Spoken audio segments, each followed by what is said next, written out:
So I'm Eric Jonasch. I'm a professor at MD Anderson Cancer Center in Houston, Texas.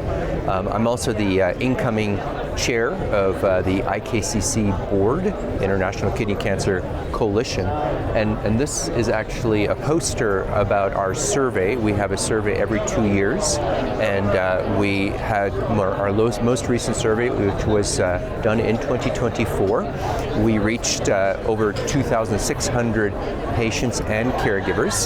And this was in 46 countries and in 16 languages.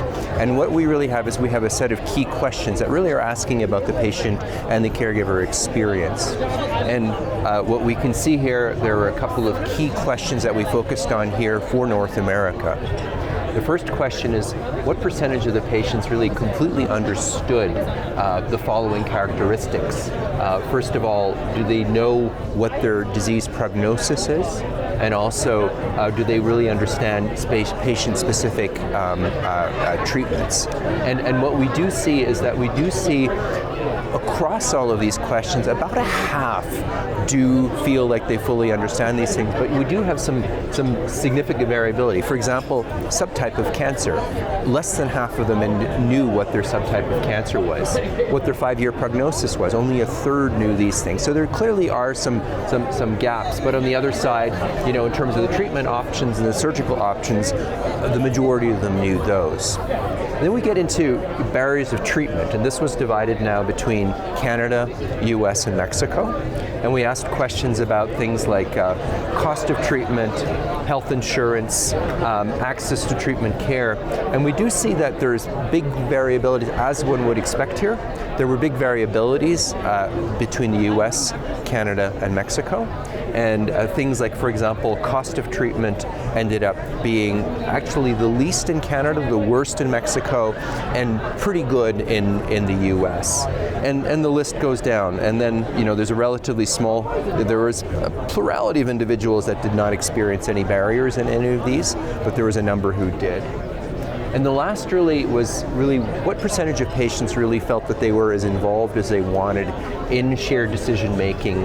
And in the global survey, the answer was 55%. And then here in Canada, it was 67%. In the US, it was 75%. But in Mexico, it was 35%. So I think the bottom line here is that most individuals, I think, as physicians, the message here is that we need to do better in helping understand what kind of disease the patients have, what their prognosis is, what kind of treatments there are.